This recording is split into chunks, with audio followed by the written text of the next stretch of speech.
Olá, queridos! Olá, queridas! Tudo bem com vocês? Paz seja com todos. É um prazer, uma alegria, uma satisfação imensa poder mais uma vez compartilhar com vocês aqui das bênçãos que são oriundas da palavra de Deus. É muito bom meditar na palavra de Deus, né?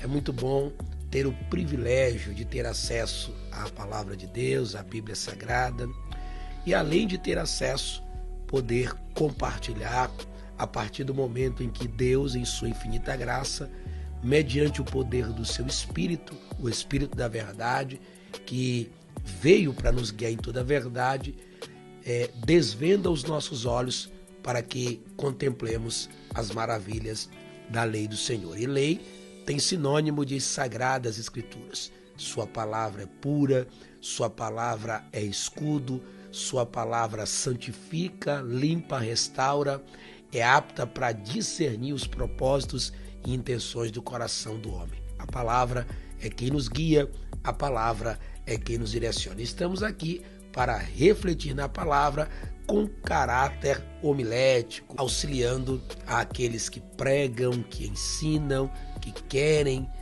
começar a pregar, aqueles que têm a humildade também de fortalecer o seu conhecimento e seus ministérios, utilizando desse simples, mas verdadeiro conteúdo. E quando eu falo de verdadeiro, é por conta do propósito e da sinceridade do nosso coração com relação a esse projeto.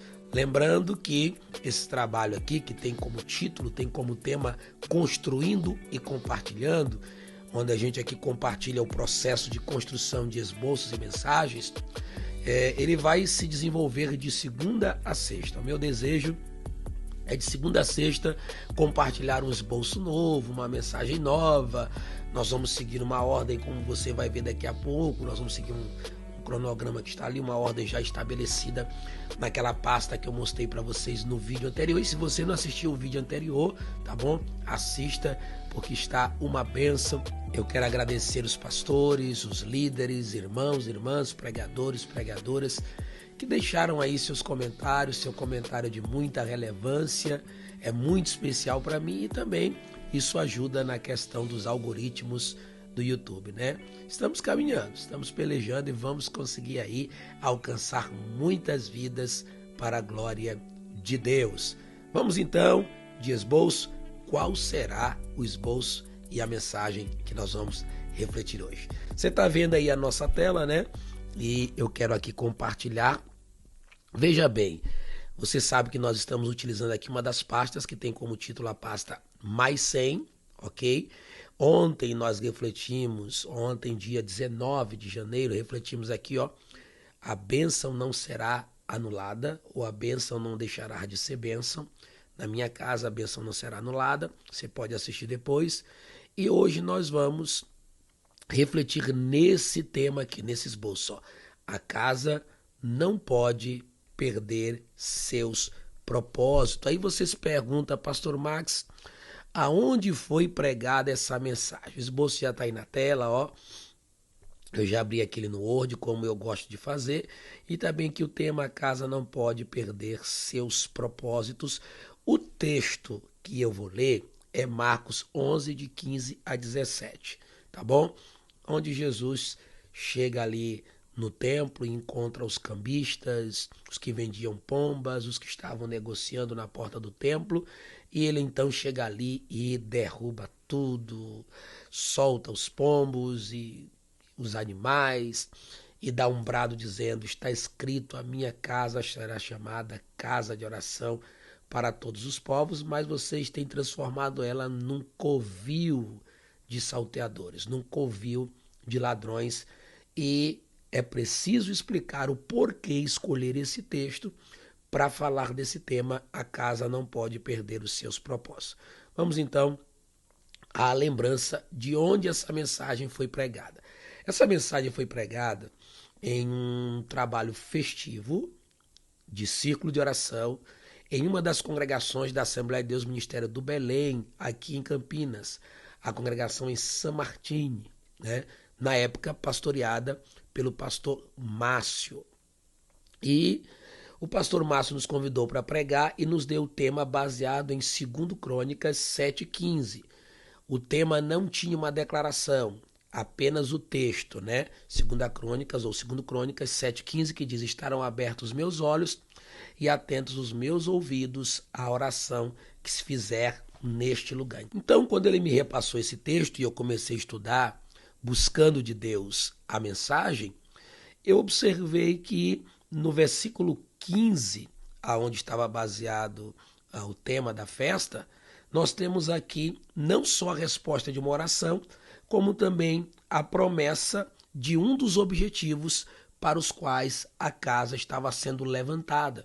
E pensando nesse objetivo, o Espírito de Deus então me remeteu a esse texto de Marcos 11, de 15 a 17, e criou no meu coração esse tema. Já que a casa tem os seus propósitos, esses propósitos não podem ser perdidos, esquecidos, deixados de lado. Então, eis a razão do porquê desse tema para esta festividade, onde nós, com graça de Deus, ministramos a palavra. A casa não pode perder seus propósitos, ok? E nós vamos aqui agora para a introdução. Vamos lá, vamos ser sucinto, breve, objetivo, para dar tempo todo mundo assistir. E lembrando, você pode usar esse esboço sim, pode usar esse sermão. Papel e caneta na mão, vai anotando, vai pontuando, amplia, melhora, reduz, né? Sintetiza, aquilo que você puder fazer para lhe ajudar na sua ministração, ou quem sabe pode fortalecer uma mensagem que você já tem para pregar, ou servir de devocional, ou de estudo na sua congregação. Você que é dirigente, você que é pastor, você que é líder, que ministra, pode lhe ajudar, eu acredito, por se tratar de um conteúdo exaurido da palavra de Deus. Vamos então aqui à nossa introdução. Vale lembrar que ontem eu apresentei para vocês um esboço, um sermão que não tinha o conteúdo da introdução. Esse de hoje, nós vamos ter o conteúdo da introdução, e aí você vai ver que é importante escrevê-la, tanto para você lembrar, quanto para auxiliar outras pessoas, né? Então vamos lá. No texto escolhido de 2 Crônicas 7,15, temos o registro de uma das grandes e preciosas promessas de Deus. Que promessa é essa? Que para aquela casa que estava sendo erguida, ou que fora erguida, estariam abertos os seus olhos e atentos os seus ouvidos à oração que se fizesse naquele lugar. O lugar ao qual Deus estava se referindo em resposta à oração de Salomão era o templo, que acabara de ser construído por Salomão, e a promessa tem sua origem na oração feita pelo sucessor de Davi após ter concluído a construção daquela suntuosa casa. Aí tem uma referência, 2 Crônicas 6, versículo 40, aonde diz assim: agora, pois, ó meu Deus, estejam os teus olhos abertos e os teus ouvidos atentos à oração deste lugar. Foi o pedido de Salomão antes da resposta que a gente tem no capítulo 7. Então Salomão pediu: ó Senhor, nós levantamos essa casa e precisamos que o Senhor nos atenda, nos responda quando nós nos colocarmos neste lugar e clamarmos ao Senhor.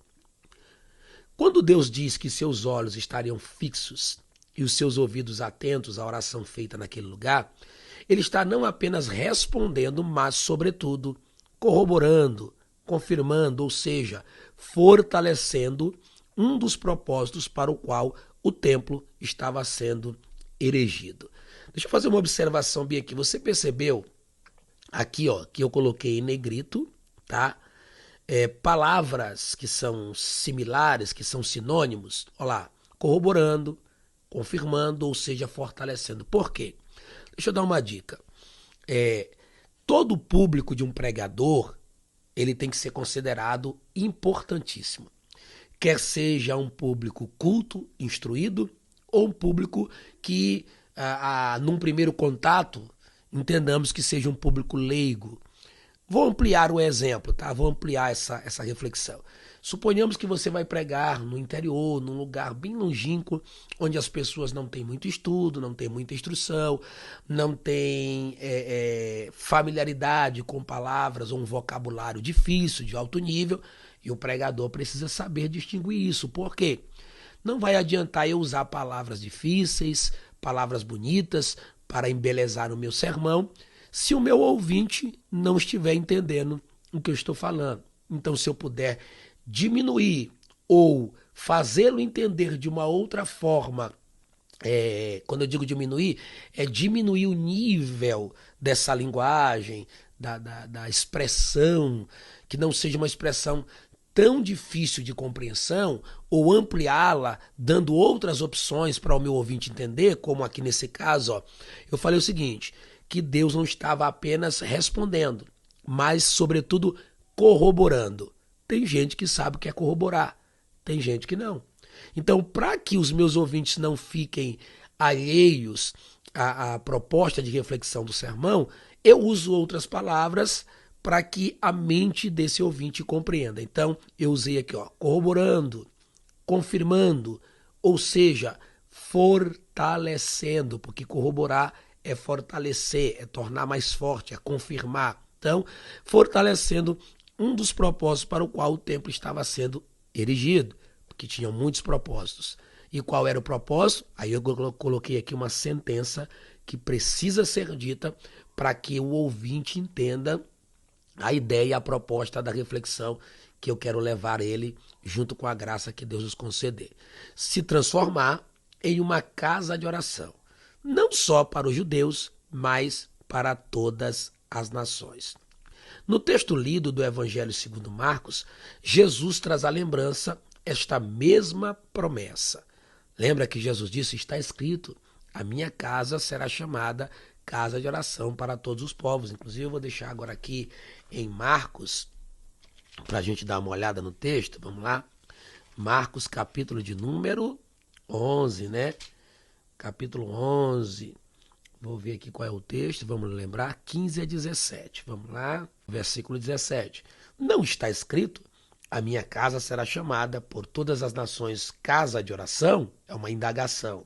Mas vós a tendes transformado ou feito em covil de ladrões. Então, Jesus reforçou, tá, a promessa, né, dos propósitos da casa. Quando Deus disse que a casa serviria para ser uma casa de oração para os judeus e para todos os povos, em Marcos Jesus está fortalecendo, está trazendo a lembrança e citando, né, passagens bíblicas que confirmaram a verdade de que a casa de Deus deveria ser chamada de casa de oração. E aí aqui tem dois textos que confirmam essa expressão ou que se referem à profecia que Jesus está trazendo à tona nesse momento em que ele está no templo, que é Isaías 56, 7. Vamos ler junto? Isaías, pega aí sua Bíblia. Vamos ler junto aqui, Isaías 56, versículo 7. Também os levarei ao meu santo monte e os alegrarei na minha casa de oração. Parte A do versículo.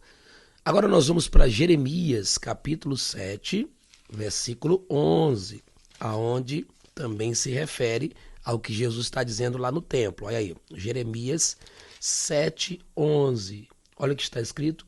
É, pois, esta casa, que se chama pelo meu nome, uma caverna de salteadores aos vossos olhos? Eis que eu mesmo vi isto, diz o Senhor. Então, quando Jesus disse que eles estavam transformando a casa em um covil de salteadores, um covil de ladrões, ele se referia ao texto profético de Jeremias, capítulo 7, versículo de número 11. Vamos continuar? Mas agora, os propósitos da casa estavam correndo o risco de serem corrompidos e mudados. Por isso, a manifestação da ira e do zelo de Cristo pela casa do Pai. Quando Cristo viu que os propósitos iam ser mudados, iam ser alterados, ele manifesta a sua ira. Lembrando que isso aqui é a nossa introdução. E perceba que está uma introdução bem ampla para que o ouvinte compreenda o tema. A casa não pode perder seus propósitos e esse tema esteja em conexão também com a proposta do versículo escolhido para aquela festividade, como já falei para os senhores e senhoras, né? Que é 2 Crônicas 7, 15.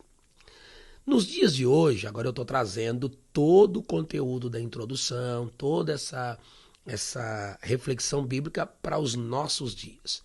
Nos dias de hoje não é diferente. Estão mudando e até mesmo aniquilando os propósitos da casa que é chamada pelo nome do Senhor, sabe?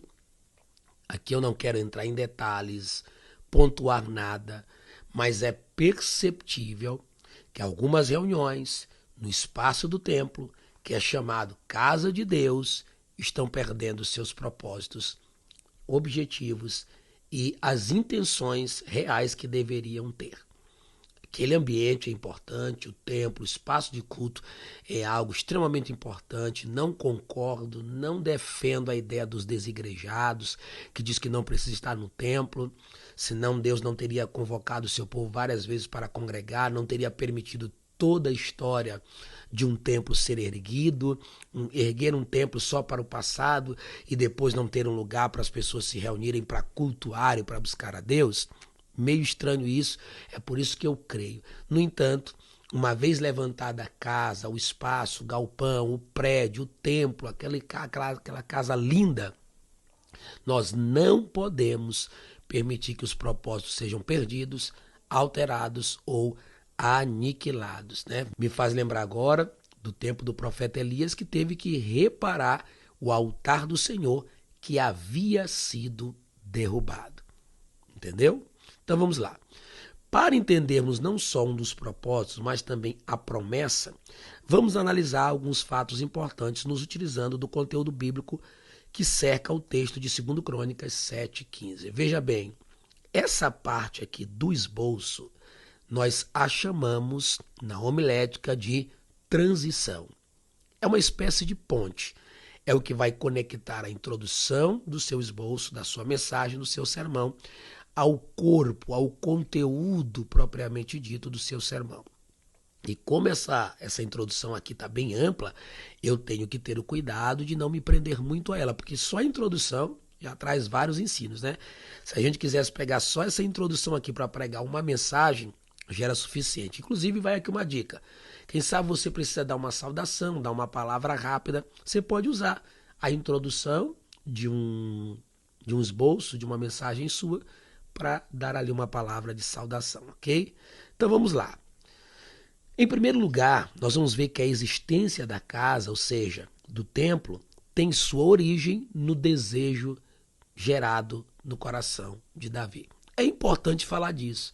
Como surgiu a ideia de ter uma casa que é chamada casa de oração? Qual a origem disso? Da onde veio esse projeto? Então, nós vamos voltar na história, nesse sermão, nesse esboço, e entender quando se deu a origem, né, desse templo, dessa casa. Então, a existência da casa, ou seja, o templo, tem sua origem no desejo gerado no coração de Davi, é o primeiro ponto da nossa mensagem. E aí o subtópico 1 diz, após o retorno da arca, nasce o desejo. Veja bem, por que eu coloco uma sentença antes de uma referência? Não é que a sentença nasceu antes da referência.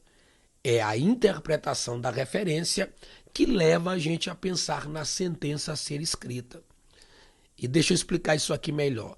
Eu não construí o esboço para ter uma mensagem. Por ter uma mensagem, me foi possível construir o esboço. Então, antes de ter familiaridade com pontos, subpontos, tópicos, subtópicos de um esboço, eu preciso ter familiaridade com o conteúdo bíblico, até porque eu quero que o meu esboço, na verdade, seja bíblico. E para ser bíblico, o conteúdo também tem que ser bíblico, ok? E aí você pode nesse momento dizer, pastor, é por isso que eu não gosto de usar esboço, eu não sei, porque é bom a gente deixar a Bíblia fluir. Mas deixa eu dizer algo para vocês, eu já disse em várias aulas que a gente ministrou, não existe um só pregador, tá? Inclusive daqueles que você vê sem esboço ou que nem abre a Bíblia, que não tenha um esboço. Por quê? Porque toda mensagem precisa de uma organização, de um cronograma. Então, quando o esboço não está no tablet, no papel ou no celular, ele está guardado no coração. A pessoa memorizou, estudou, buscou, ele construiu aquela rota, entendeu? Eu sou admirador de quem tem uma boa memória. Eu guardo alguma coisa, mas não consigo memorizar tudo. Então, é importante escrever para que a gente tenha aí como expor todo o conteúdo aos nossos ouvintes dentro dos seus devidos limites do tempo que nos é proposto, entendeu? Então, nós temos aqui no subtópico 1, após o retorno da arca, nasce o desejo. Eu não vou ler os textos, é claro, mas você pode ler para guardá-lo, para narrar a história. Pode não narrar tudo, pode narrar parte. Por exemplo, Davi manda trazer a arca, né, no tempo do seu reinado, e aí um dia ele está sentado lá no seu trono, no seu palácio, no capítulo 7, e ele intenta, né, rapaz, olha, eu habito em palácios, eu habito numa casa linda, e a arca de Deus vem de tenda em tenda, de tenda em tenda, então já sei, vou construir uma casa, vou levantar um templo fixo para a arca de Deus habitar. E aí o profeta Natan, é curioso essa história, porque o profeta Natan está do lado dele, e o Natan diz assim, ó, faze tudo que está no teu coração, porque Deus é contigo. Então Natan, quando viu a ideia, o plano, o projeto de Davi, disse, olha, rapaz, esse negócio é de Deus, Deus é contigo. Aí a Bíblia diz que de noite veio o senhor Natan e diz, olha, vai e diz a Davi que o projeto é bom, é lindo, é algo maravilhoso, mas eu não sou com ele para ele construir, não é ele que vai construir, quem vai construir é outro, um descendente que vier após ele, referindo-se então a Salomão. E aí Davi, nutrindo esse desejo, né? E aí eu coloco aqui, ó, o segundo subtópico. O desejo será realizado, mas não por Davi. Então tá lá em 2 Samuel 7, 12 e 13. É o próprio Deus dizendo, olha, depois nos dias futuros eu levantarei das tuas entranhas um descendente, este há de edificar uma casa ao meu nome. Vamos para o segundo ponto? E aí então, depois de explicar que a origem do desejo de construir uma casa nasceu no coração do grande rei Davi, nós vamos para o segundo ponto para falar de Salomão. Salomão constrói o templo e ora para que este se transforme em uma casa especial. Pois é, a oração de Salomão está adornada de um pedido sublime, que a casa se transforme em um ambiente, um local especial e de fato, para quem ama a casa de Deus sabe o quanto ela é especial. Subtópico 1 do ponto 2. Detalhes da oração de Salomão. E aqui eu quero ler com vocês por quê? Porque essas referências será importante serem lidas, né, com seu público, ou se você memorizar melhor ainda, porque elas dizem muito sobre esse pedido de Salomão de que a casa se transforme em um lugar especial. Vamos lá? Então nós temos primeiro aqui, ó, o capítulo 6, versículos 19 a 21. Vamos ver o que diz no versículo 19 a 21. Atende, pois, a oração do teu servo e a sua súplica, ó Senhor meu Deus, para ouvires o clamor e a oração que o teu servo ora perante ti. Que os teus olhos estejam dia e noite abertos sobre esta casa, sobre o lugar de que disseste que ali porias o teu nome, para ouvires a oração que o teu servo orar neste lugar. Ouve, pois, as súplicas do teu servo e do teu povo Israel, que fizerem neste lugar, e ouve tudo o lugar da tua habitação, Deus dos céus, ouve, pois, e perdoa. Perceba, por que você tem que dar ênfase nisso nesse sermão? Perceba que em todo o tempo, Salomão está pedindo a Deus que toda e qualquer oração feita naquele lugar, naquele ambiente, no final nós vamos ver como Deus cumpriu esse pedido e realizou e transformou isso numa promessa.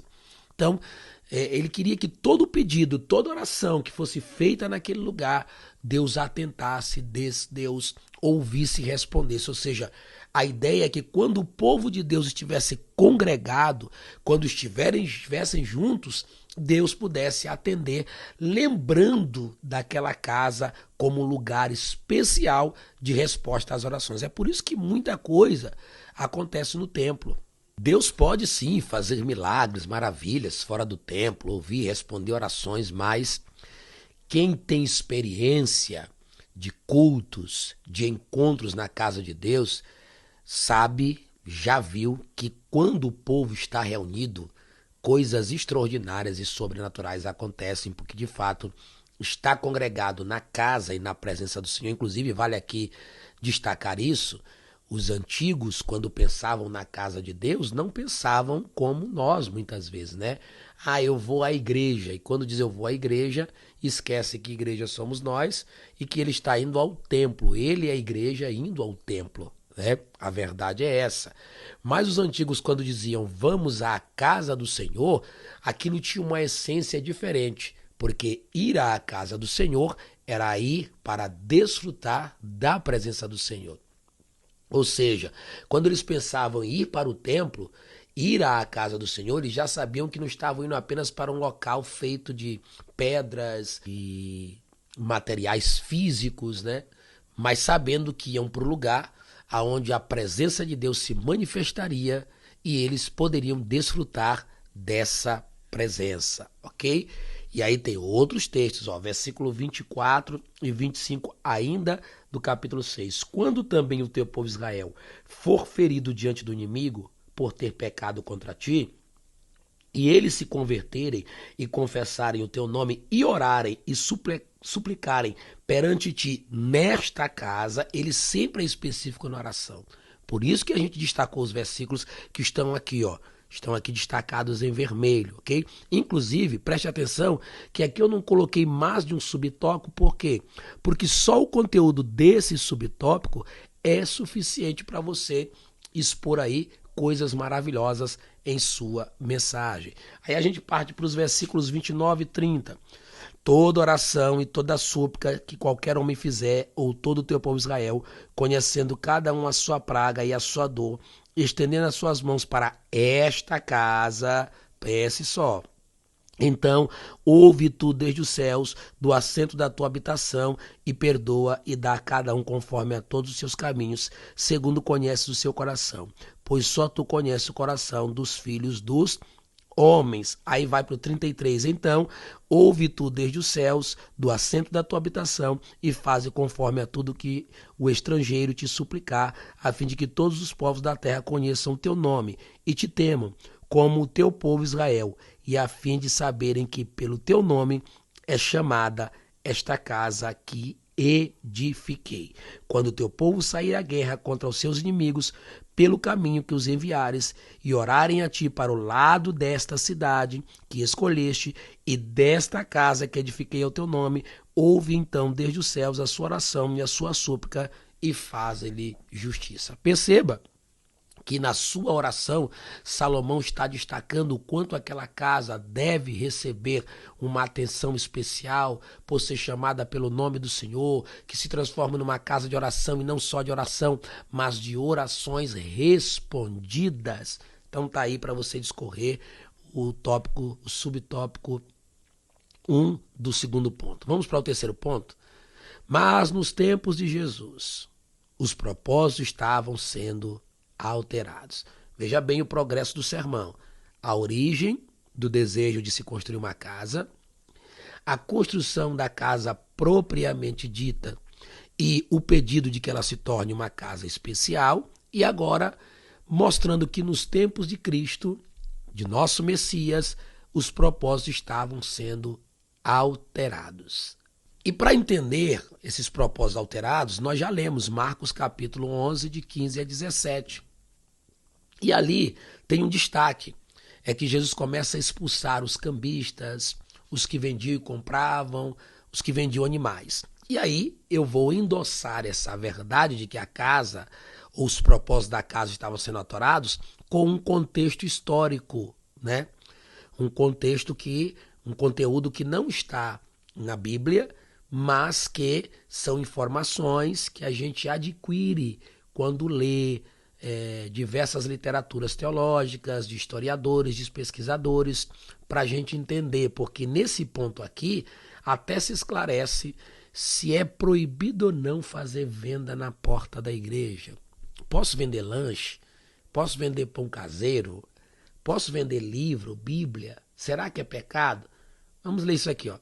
A história dá conta de que a existência de cambistas e vendedores nas partes do templo era normal. Então, vendedores naquele espaço onde Jesus estava era normal. Mas então, por que Jesus chutou tudo? Por que Jesus expulsou de lá? Vamos saber?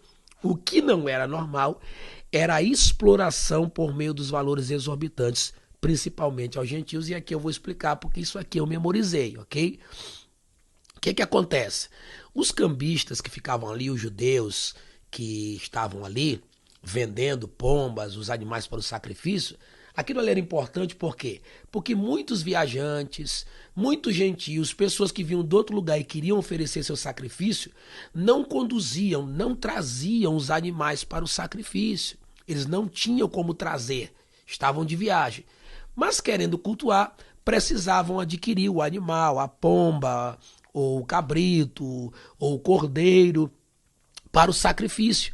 Então eles compravam desses cambistas, desses vendedores, para poder apresentar suas ofertas, seus sacrifícios e pedir a bênção de Deus. Agora, os cambistas, os judeus que ali estavam, aproveitavam-se para explorar essas pessoas e vendiam esses animais acima do que era o preço normal. E começavam a lucrar em cima disso de uma forma exploradora, de uma forma que estava acima do que era natural. Se eles ali estivessem vendendo tudo no preço correto e sendo justos, Jesus não teria tomado atitude. Mas o que eles faziam? Exploravam, abusavam, porque eu vou dar um exemplo aqui, tá? Só para você entender. Você que viaja de avião, você que vai a um shopping, por exemplo, sabe que comprar uma garrafa de água num shopping, no aeroporto e numa padaria, num pequeno comércio, existe uma diferença gritante. Eu já vi uma garrafinha pequena de água que custa R$ 2 em qualquer lugar que você passar, no shopping ou mesmo no aeroporto, principalmente no aeroporto, sendo vendida por R$ 12, por R$ 15. Um cafezinho. Eu já comprei no aeroporto de Guarulhos um café que dava mais ou menos aí uns 3 dedos por R$ 15, salvo engano do erro. Entre 10 a R$ 15. O que é isso? Ah, mas os prédios no aeroporto são caros, isso, aquilo. É exploração. Porque mesmo sendo caro, vamos supor, com R$ 15, você compra quantas garrafinhas pequenas de água se for para revenda? Você compra quase 15 garrafinhas, uma só vendida por 15. Né? Um café por R$ 10, 3 dedinhos, você compra um pacote de café e faz muitas garrafas. Então a exploração, porque as pessoas não têm acesso, não tem outro lugar para comprar, estão ali, só vão ter naquele lugar aeroporto, a pessoa está com sede, não tem outro lugar, não tem o que fazer, então ele só tem aquela opção. E aí ele vai ter que pagar caro para tomar um gole de água. Então acontecia isso no templo. Para eles oferecerem sacrifício, eles tinham que pagar um alto preço, porque os cambistas se aproveitaram. Mas a ideia nesse ponto da mensagem é falar sobre os propósitos que estavam sendo corrompidos ou alterados. E aí, no subtópico 3, do ponto 3, por isso a atitude de Jesus. Pois tudo que na casa não é normal, essa frase aqui é importante, para começar a dar prosseguimento à conclusão do seu esboço. Pois tudo que na casa não é normal, ou tente mudar os propósitos, pode até ser aceito pelos homens, mas nunca por Deus. Aí eu cito 2 textos, dando destaque à segunda carta de Pedro, capítulo 2, versículo 1 a 3, porque é um texto muito interessante. Em Números, fazendo aqui uma síntese, é o tempo em que Israel foi corrompido e se prostituíram e começaram a prostituir-se perante o povo do Senhor, até que Finéias, vendo um israelita que se deita com uma outra mulher, dentro da tenda ele vai lá e atravessa os dois com uma lança, e ali Deus fala: olha, Finéias está zeloso com o meu zelo, e na minha ira foi zeloso, por isso eu lhe dou uma promessa de paz para ele e para a sua casa. Então, no meio do povo de Deus estava tendo uma corrupção, e Deus usa Finéia para acabar com aquela corrupção. E aqui, nos últimos dias, Pedro se referindo que como surgiram falsos profetas, nos últimos dias haverão falsos mestres, né, que vão introduzir encobertamente heresias de perdição, e com palavras fingidas fariam de nós comércio, fariam de nós negociata, e isso aconteceria principalmente na casa de Deus. Que Deus tenha misericórdia, compaixão, e aqui fica um recado para pregadores, nós que pregamos. O povo de Deus não é para ser explorado, não é para servir de objeto com fins lucrativos. Eu sei que à minha semelhança você pode ser um pregador que viva, que precise das ofertas que os pastores e que pessoas plantam no seu ministério, mas jamais aderir à proposta de uma exploração ou de um abuso, mentindo inclusive no púlpito, dizendo que se a pessoa der isso, Deus dará aquilo, fazendo uma espécie de barganho negociata espiritual, negociata da fé, com Deus ensinando de forma errada o povo. Nós estamos ali para pregar a palavra. Oferta, contribuições, sementes e venda de material são consequências. Eu mesmo já fui várias vezes com um carro cheio de material e voltei de lá sem vender nada, mas voltei satisfeito porque cumpri minha missão como pregador. Amém? Vamos lá. Tópico 4, ou ponto 4. Para não perdermos de vista os propósitos para os quais esta casa fora construída, lembremos de alguns deles. Aqui eu já estou encaminhando, para a conclusão do meu sermão. Eu até coloquei aqui extensivamente os textos que precisam ser lidos. Vamos lá? O primeiro propósito da casa é que o seu nome seja mantido nela.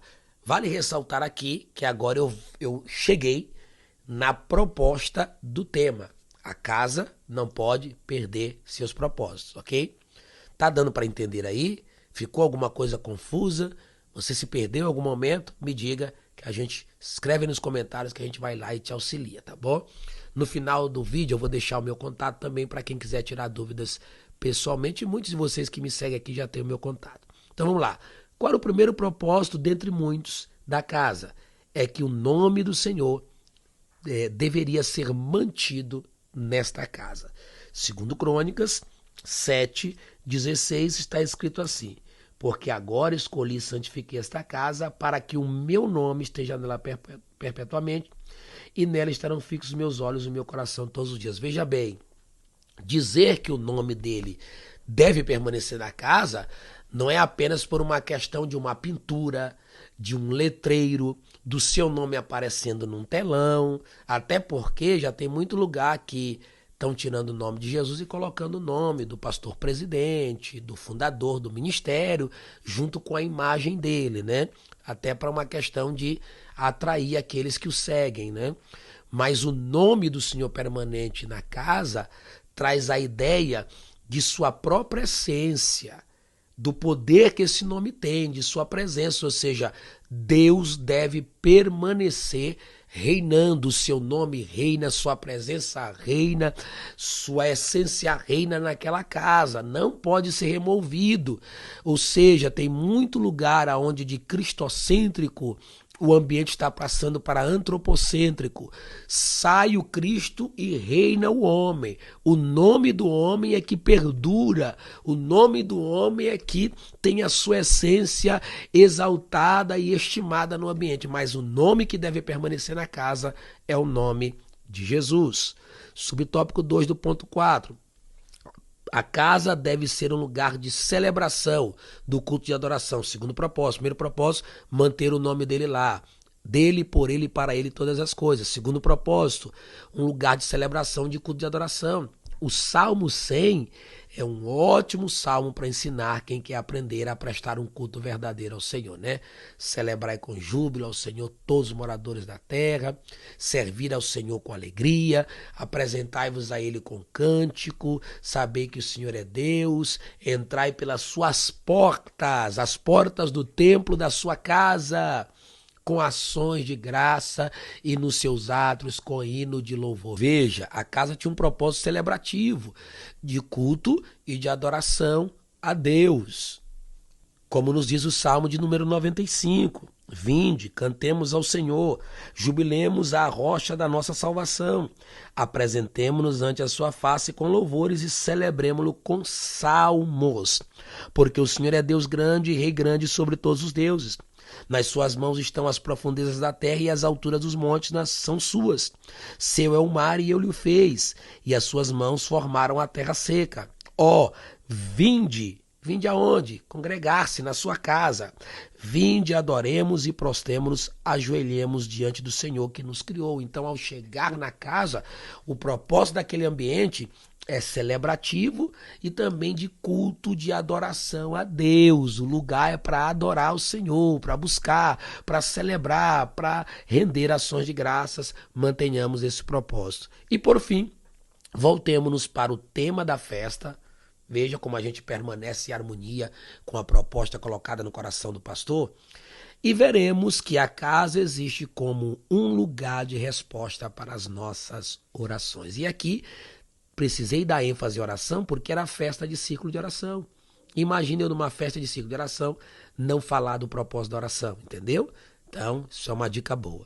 Segundo Crônicas 7, 12 a 16, eu não vou ler todo, vou fazer destaque. Eu destaquei algumas coisas, ó. Escolhi para mim este lugar, para a casa de sacrifício. E aí tem o versículo 14, que é conhecido: se o meu povo, que se chama pelo meu nome, se humilhar e orar e buscar a minha face, se converter, né? E se converter dos seus maus caminhos, então eu ouvirei dos céus e perdoarei os seus pecados e sararei a sua terra. Agora estarão abertos os meus olhos e atentos meus ouvidos à oração deste lugar. Ou seja, aqui eu vou responder orações, porque agora escolhi e santifiquei esta casa. O meu nome esteja nela perpetuamente, e nela estarão fixos os meus olhos e o meu coração todos os dias. E encerro aqui, citando aqui o momento em que Josafá, em 2 Crônicas 20, de 1 a 18, um texto muito conhecido, ele recebe a notícia de que inimigos estão vindo contra ele. Vieram alguns que avisaram a Josafá, dizendo: grande multidão vem contra ti. E a Bíblia diz que Josafá teve medo e se pôs a buscar ao Senhor. Josafá aqui junta dois sentimentos, o de medo e o de desejo de buscar ao Senhor. E Judá se congregou para pedir socorro ao Senhor. Agora preste atenção na oração de Josafá. Pôs-se Josafá em pé na congregação de Judá e de Jerusalém, na casa do Senhor. Por que Josafá não orou no palácio? Por que Josafá não procurou um monte? Por que Josafá não procurou outro lugar? Ele foi para a casa do Senhor, diante do pátio novo, e disse: ah, Senhor, Deus de nossos pais, porventura não és tu Deus nos céus? Não és tu que domina sobre todos os reis dos povos? Na tua mão está a força e o poder, e não há quem te possa resistir. Preste atenção nessa parte. Porventura, ó nosso Deus, não lançaste fora os moradores desta terra de diante do teu povo de Israel, e não adeste para sempre a posteridade de Abraão, teu amigo? Habitaram nela, e nela, olha, isso aqui é importante para fortalecer o sermão, edificaram um santuário ao teu nome, dizendo: se algum mal nos sobrevier, espada por castigo, peste ou fome, e nós nos apresentaremos diante desta casa e diante de ti, pois o teu nome está nesta casa. E clamaremos a ti na nossa angústia, e tu nos ouvirás e livrarás. Veja bem, Josafá poderia ter orado em qualquer lugar, mas ele vai para a casa de Deus, se põe nos atos de Deus e se coloca em um posicionamento de relembrar junto com Deus em oração, que Deus havia feito uma promessa para aquela casa, que quando viesse a peste, a espada ou a fome, o povo se reuniria, né, para juntos ali buscar o Senhor e orar na casa que carrega o nome do Senhor, e ali o Senhor ouviria, responderia e livraria da angústia. Salmo 50:15 diz: invoca-me no dia da tua angústia, eu te livrarei e tu me glorificarás. Então, isso aqui é para você concluir o seu sermão. E aqui está, a partir do versículo de número 12, a resposta que Josafá recebeu. E aí você consegue terminar o seu esboço aqui num clímax, num ápice, numa explosão de adoração. Por quê? Porque você vai estar levando o povo a refletir num homem que se colocou na casa de Deus, pediu resposta, e a resposta foi impactante. Atenção, ó Judá e todo Israel, e tu, ó rei Josafá, ouviu o que vos diz a palavra do Senhor. Neste encontro não tereis que pelejar. Ficai parado e vede o livramento que o Senhor vos dará, porquanto a peleja não é vossa, mas a peleja é de Deus. Que resposta impactante na casa de Deus, né? Aí você pode terminar de várias formas. Meu irmão, hoje Deus te dará resposta, tomará as tuas pelejas. Hoje o Espírito do Senhor descerá como resposta, assim como desceu em resposta a oração de Josafá, porque onde tem oração, o Espírito desce como resposta e renova e alegra. Eita glória, receba a terra. Brincadeiras à parte, para descontrair, veja que a casa não pode perder seus propósitos. E aí, esse sermão vai te ajudar em algum momento? Esse esboço vai te ajudar em alguma mensagem sua? Deixa aí o seu comentário e principalmente se você está gostando desse projeto, porque o desejo é fazê-lo de segunda a sexta, todos os dias, compartilhar não só o esboço, mas refletir junto aqui na palavra de Deus. Você vê que em alguns momentos eu leio muito rápido, até erro aqui na dicção das palavras, mas é para o vídeo não ficar muito extenso, tá bom? É para o vídeo ficar de uma maneira que você consiga assistir, não se canse e não se cansando, aprenda muito com a palavra de Deus. Vamos orar então? Vamos agradecer a Deus? Pai, no nome de Jesus, eu quero te agradecer, Senhor. Eu quero te exaltar e te engrandecer, pois o Senhor é bom, a tua misericórdia dura para sempre e a tua fidelidade estende-se de geração a geração. Obrigado, Senhor, por ter usado Davi para desejar construir um templo, por ter usado Salomão para erguer o primeiro templo e neste templo o Senhor fazer promessas maravilhosas que se estendem a todo local aonde o povo está reunido para buscar a tua presença e adorar o teu santo nome. Ó Pai, quando estivermos na tua casa, na casa que carrega o teu nome, e o teu povo fizer daquele lugar uma casa de oração e clamar naquele lugar, que o Senhor responda e que jamais possamos mudar os propósitos da casa. A casa é para ser chamada casa de oração. Que os propósitos e objetivos daquela casa, do local de adoração permaneçam e nisto o Senhor seja glorificado. Obrigado por cada filho, por cada filha, por cada pessoa que por aqui passou, que todos sejam alcançados e abençoados conforme as suas necessidades e que a bênção do Senhor venha sobre eles, em nome de Jesus. Amém e amém. Que Deus os abençoe, que Deus os guarde e até segunda-feira, se Deus quiser, com o nosso próximo conteúdo. E os conteúdos de segunda-feira tá imperdível. Eu vou deixar aqui para você não perder. Olha só, a excelência no ministério de Eliseu. Isso aqui é lindo e esse aqui vai se estender um pouquinho mais porque eu quero entrar em detalhes deste sermão ministerial. Aí você convida um pregador, um líder, um pastor, alguém que lidera, porque como diz a turma aí nova de pregadores empolgados, vai ser forte, hein? Deus abençoe, um beijo no coração.